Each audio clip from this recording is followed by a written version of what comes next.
Bien, mis queridos hermanos, mis queridas hermanas, mis estimados amigos, tengan todos ustedes muy buenos días. Estamos felices, estamos contentos de celebrar una vez más el Día del Señor, este culto que ofrecemos a nuestro Dios, en el que le entregamos las primicias de nuestra vida y lo hacemos con alegría, atendiendo al requerimiento de su palabra que nos dice: cada uno dé como propuso en su corazón, no con tristeza ni por necesidad, porque Dios ama al dador alegre. Y este requerimiento de la palabra, mis hermanos, no tiene que ver solo con cuestiones materiales, no tiene que ver solo con finanzas, incluye también todo lo que somos, tenemos y podemos. Entonces, con esta actitud ponemos al servicio del Señor tiempo, talentos, recursos y más, muchísimo más, para la gloria y honra de nuestro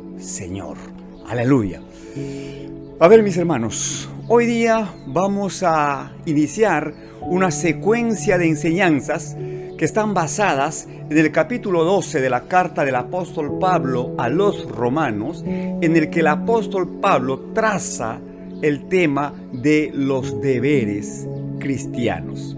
Y precisamente la traducción de la Reina Valera del 60 pone como título de este capítulo 12 de la carta de Pablo a los romanos, pone deberes cristianos. Hermanos, ustedes y yo somos miembros de esta sociedad, somos ciudadanos de este país. Consecuentemente, tenemos que cumplir a cabalidad todas nuestras responsabilidades como tales.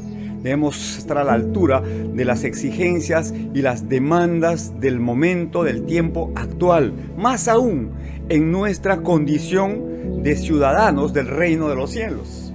Como miembros de la Iglesia de Jesucristo, discípulos del Señor, hombres y mujeres que están al servicio de Dios, tenemos, mis hermanos, que brillar, como dije la semana pasada, brillar por todo lo alto. Y eso implica necesariamente que tengamos que atender a nuestras responsabilidades y cumplir nuestros deberes como cristianos.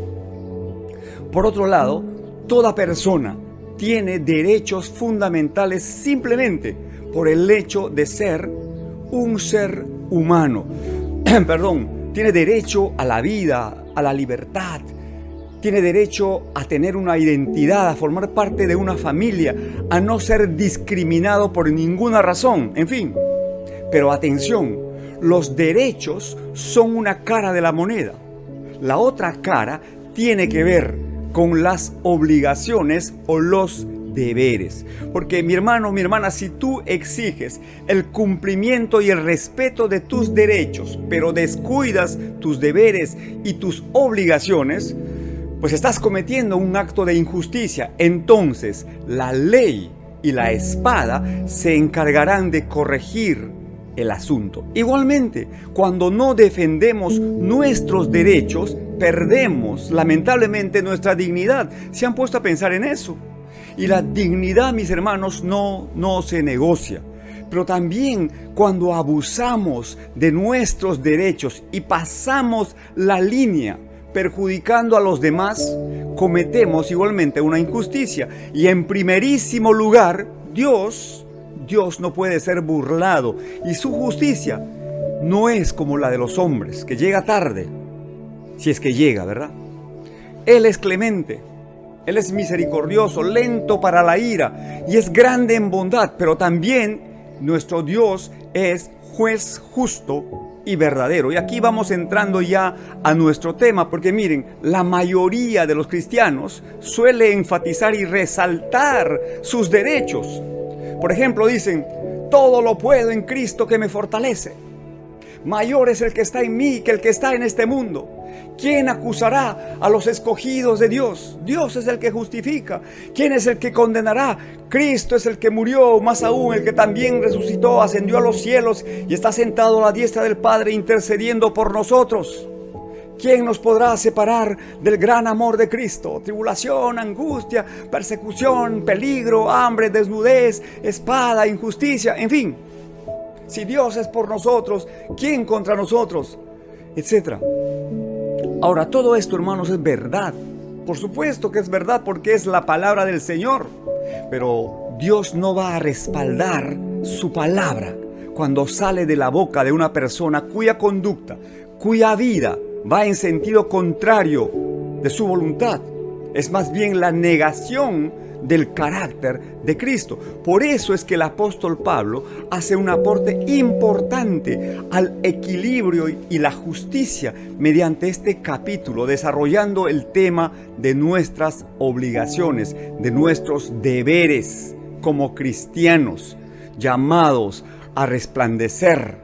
Siempre lo digo porque está en la palabra, llamados a resplandecer en medio de una generación maligna, perversa, que está sumida en la oscuridad, y debemos alumbrar como luminares de este mundo, dice la palabra. Hermanos, el cristianismo debe implicar un cambio profundo en el interior, pero que se exterioriza, se pone en evidencia de manera clara, de manera contundente. El cristianismo empieza adentro, en la mente, en el intelecto, en las emociones, en la voluntad, pero atraviesa radicalmente la experiencia visible, audible y tangible de la vida a través de las palabras, de las acciones y de las decisiones. A ver, que Dios alumbre los ojos de nuestro entendimiento y nos permita ver con claridad su voluntad expresada en este pasaje. ¿Ya? Vamos a analizarlo versículo por versículo, palabra por palabra y si es necesario, letra por letra. Amén. Vamos a ver capítulo 12 de la carta del apóstol Pablo a los Romanos, versículo 1. Dice así la palabra del Señor: así que, hermanos, os ruego por las misericordias de Dios que presentéis vuestros cuerpos en sacrificio vivo, santo, agradable a Dios, que es vuestro culto racional. Aleluya. Miren, el apóstol Pablo empieza diciendo: así que, hermanos. Miren, esta carta está dirigida a gente creyente, a gente que como ustedes y como yo compartimos una misma fe, un mismo bautismo, un mismo Señor.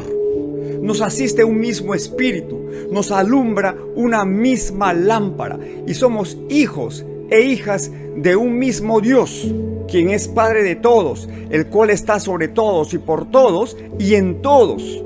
Eso dice su palabra. El apóstol dice: hermanos, y nos suplica y nos ruega, porque la línea siguiente dice: os ruego por las misericordias de Dios que presentéis vuestros cuerpos. El apóstol Pablo, repito, nos suplica, invocando las misericordias de Dios que se renuevan día a día, cada mañana. Dice su palabra, son nuevas sus bondades, son nuevas sus misericordias. Es decir, nos da la oportunidad de volver a empezar, olvidando ciertamente lo que queda atrás, tomar la decisión de quitarnos mochilas pesadas que nos hacen el tránsito lento en la vida, ¿sí? Y cada mañana tenemos la posibilidad de sacudirnos de sentimientos de culpa, de sacudirnos de pensamientos que no agradan a Dios, de superar malos hábitos que lo único que hacen es deteriorar y afectar nuestra vida, empezando por nuestra vida espiritual y afectando también nuestras emociones, condicionando nuestra voluntad y muchas veces enfermando nuestro cuerpo. Entonces Dios, en su infinita bondad y sabiduría, nos da la oportunidad cada mañana de volver a empezar. Por eso es que el apóstol apela a las misericordias de Dios, como diciéndonos: hombre, tengan en cuenta que Dios está haciendo su parte, les está renovando la posibilidad de rehacer sus vidas. Hagan su parte, nos dice el apóstol, en otras palabras, hagan su parte. Lo que el Señor a través del apóstol nos manda es que consagremos consagremos nuestras vidas al Señor, que vivamos para Él, para servirle, como siempre les digo, para hacer una extensión poderosa de todo lo que Él es, para este mundo que necesita tantísimo de Él. Y aquí nos dice que debemos presentar nuestros cuerpos. Y eso, hermanos, significa ser sus labios, ser sus manos, sus pies y sobre todo ser su corazón amoroso, compasivo, que palpita de misericordia por un mundo que está perdido. Él quiere que seamos una extensión de Él, que seamos, como dice su palabra también, cartas abiertas permanentemente, leídas ante el mundo, que la gente pueda desear a Dios en su corazón, pueda ver a Cristo por el testimonio de nuestra vida cambiada y transformada por Él. Y eso, mis hermanos, muchas veces implica sacrificio, es decir, implica morir a nosotros mismos, anteponer los intereses de Dios a nuestros intereses personales. En este pasaje, el Señor nos dice que debemos presentar nuestros cuerpos. Y la palabra cuerpo significa una totalidad orgánica, una totalidad biológica. Entonces se puede entender también esta frase que debemos presentar toda nuestra existencia. En el pensamiento judío, el ser humano no tiene un espíritu, sino que es un espíritu. No tiene un alma, es un alma. Entonces, como ni el espíritu ni el alma se pueden ver, el apóstol se refiere al cuerpo, pero que incluye en esta palabra todo el ser, toda la existencia humana. La expresión sacrificio vivo es el llamado a la obediencia, ¿ya? Es el llamado a la obediencia, cueste lo que cueste. Es sacrificio vivo, algo que se siente, algo que muchas veces duele. No es un sacrificio muerto. Implica batallas, pesares, esfuerzo, renuncia, dedicación. Hermanos, si le damos algo a Dios y no nos duele, no es un sacrificio vivo. No es un sacrificio vivo. Si tu relación con Dios, mi hermano, mi hermana, no representa un replanteo de tu vida, un reacomodo de tu escala de valores, no implica ajustar tus prioridades, te puedo asegurar que no es un sacrificio vivo. Jesús dijo, si alguno quiere venir en pos de mí, pues niéguese a sí mismo, cargue su cruz cada día y sígame. Y este requerimiento del Señor desafía, hermanos, nuestra vida de manera integral.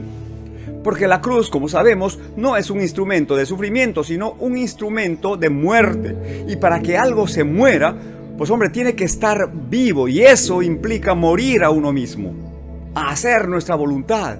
Es morir al egoísmo, es morir a la autosuficiencia, es dejar de hacer las cosas a nuestra manera para procurar hacerlas a la manera de Dios. Repito, es un sacrificio vivo, pero también es un sacrificio santo, lo cual no implica impecabilidad o infalibilidad, no, sino que implica necesariamente consagración de toda nuestra existencia, lo que somos, lo que hacemos, lo que tenemos y lo que podemos. Pero además es un sacrificio agradable a Dios. Es decir, que todo lo que hacemos, hermanos, debemos hacerlo de corazón, buscando siempre agradar a Dios, aunque eso implique caminar una milla extra, implique hacer lo que no nos agrada a nosotros, lo que no le place a nuestra carne, aunque nos demande mucho esfuerzo. Hermanos, se trata de Dios, no de nosotros, y por añadidura seguramente recibiremos muchísimo más de lo que pensamos y entendemos. ¿Por qué? Porque Dios no es deudor de nadie, y este sacrificio vivo, santo y agradable a Dios es nuestro culto racional, es nuestro culto lógico. Mis hermanos, la vida cristiana es la alternativa con letras mayúsculas para el ser humano. El reino de los cielos ofrece al hombre, ofrece de parte de Dios la plenitud de todas las cosas que puede anhelar en su corazón. ¿Ya? La Biblia dice que el ladrón no viene sino a robar, a matar, a destruir. Esa es la realidad del mundo. Pero yo he venido, dice el Señor, y ahí está la alternativa divina. Yo he venido, dice Jesús, para que tengan vida y para que la tengan en abundancia. Vida plena, con propósito, con verdadero sentido, con verdadera dirección. En ese sentido, mis hermanos, nuestro culto, nuestra experiencia de vida como cristianos no es una fantasía. No tiene nada que ver con fábulas, con cuentos y supersticiones. No es algo mágico. Es culto racional. Todo lo que hacemos, lo hacemos con plena conciencia, procurando hacerlo de la mejor manera, buscando la excelencia, invirtiendo todas nuestras capacidades y posibilidades, tanto naturales como espirituales. Y preparamos y organizamos bien todo lo que hacemos. Y pensando, por ejemplo, en nuestro servicio, que como congregación le ofrecemos al Señor, ¿cómo aplicamos este pasaje en nuestra experiencia del culto propiamente dicho? Como el que ahora mismo estamos ofreciendo o el que vamos a ofrecer más tarde de manera presencial, dicho sea de paso. ¿Cómo? Miren, cuando cantamos al Señor, lo hacemos con la certeza de que Dios, conforme a su palabra, está visitando nuestra alabanza. Por eso es que nosotros prestamos especial atención a nuestros textos, a la letra de nuestras canciones. De esta manera nos damos cuenta cuando es que estamos realmente alabando y exaltando al Señor. Porque hay muchas canciones muy bonitas, una hermosa línea melódica, con una armonía impresionante y una rítmica precisa. Muy lindas canciones que se cantan en la iglesia. Nosotros también las cantamos aquí, pero tenemos especial cuidado del lugar que tiene o que deben tener en nuestro culto. Porque no se trata, hermanos, de cantar por cantar. No se trata de hacer todo un espectáculo en el que lamentablemente el Señor está ausente. Hablamos de Dios, hablamos de Cristo, le damos la bienvenida al Espíritu Santo, hacemos oraciones rimbombantes y elocuentes, ¿verdad? Más para el oído humano que para el oído de Dios. Dios no necesita que le dores la píldora. Dios no necesita, hermanos, que hagas tanta bulla. Dios no necesita que le pongas luces, que levantes humo, que pongas coreografías. No. Dios no necesita eso. Hay momentos en el que el pueblo de Dios necesita hacer eso sí. Pero tenemos que priorizar las cosas. Tenemos que cantar y alabar a Dios en primerísimo lugar. Y debemos con nuestras canciones guiar al cuerpo de Cristo, al pueblo del Señor, hacia la alabanza y finalmente hacia la adoración. Miren, el otro día que yo compartía con un miembro del Ministerio de Alabanza un tema que me parece supremamente importante. Voy a hacer un paréntesis para referirme a este detalle. Miren, cuando se trata de alabar y adorar a Dios, tenemos que buscar en el libro de los Salmos, zambullirnos en el libro de los Salmos, que es el libro por excelencia de la alabanza y la adoración del pueblo de Dios. Debemos, zambullirnos en este libro para extraer no solamente los textos, sino también extraer la experiencia de los salmistas y contextualizar esta experiencia de los salmistas a nuestra realidad y procurar hacer lo mismo. Me explico. El Salmo 95, por ejemplo, el salmista se pone al frente de la congregación como el director de culto de nuestras congregaciones hoy, levanta la voz y exhorta a la congregación diciendo: venid, aclamemos alegremente a Jehová, cantemos con júbilo a la roca de nuestra salvación, lleguemos ante su presencia con alabanzas, aclamémosle con cánticos, porque Jehová es Dios grande, Rey grande sobre todos los dioses, porque en su mano están las profundidades de la tierra y las alturas de los montes son suyas. Suyo también el mar, pues él lo hizo, y sus manos hicieron la tierra seca. Hace una pausa el salmista y luego dice: venid, adoremos, postrémonos, arrodillémonos delante de Jehová, nuestro Hacedor, porque Él es nuestro Dios y nosotros somos el pueblo de su prado y ovejas de su mano. Y continúa el salmista. Pero se dan cuenta cómo en unos pocos versículos la palabra del Señor, el libro de los salmos, el libro de las alabanzas a Dios, nos plantea la alternativa, la fórmula para alabar a Dios como Él quiere que le alabemos, con la actitud que debemos tener al momento de cantar nuestras canciones, incluso cuando hagamos nuestras pausas, cuando guardemos silencio para escuchar a Dios, para percibir su presencia, para deleitarnos en Él y entonces poder doblegar nuestro ser a los pies del Señor y permitir que Dios nos hable. Y generalmente Dios nos habla por el escrito está. Pero incluso cuando callamos y escuchamos a Dios, yo les puedo garantizar que el silencio de Dios es tan elocuente que taladra, que perfora nuestro corazón y toca la médula de nuestro ser interior. Y eso implica que necesariamente nosotros tengamos que hacer algo y tomar decisiones. Cierro paréntesis. Se dan cuenta lo importante que es, hermanos, pensar bien, preparar bien nuestro culto para que éste sea racional. Miren, en el Salmo 47, versículos 6 al 7, en línea con lo que les estoy diciendo, dice la palabra del Señor: canten a Dios, canten a nuestro Rey, canten porque Dios es el Rey de toda la tierra. Y finaliza diciendo: canten con inteligencia. Aleluya. Yo creo que ya más de uno está entendiendo esta parte de la reflexión, ¿verdad?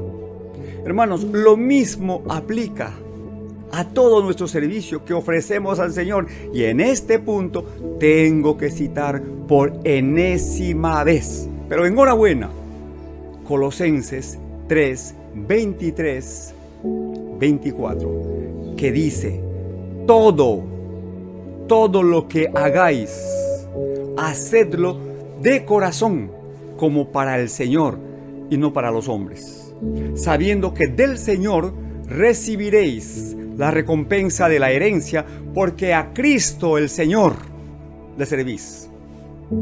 Y en atención a este mandato de la palabra, ustedes y yo debemos examinar las motivaciones de nuestro corazón y ver si todo lo que hacemos, pequeño o grande, visible o no, está hecho para agradar a Dios.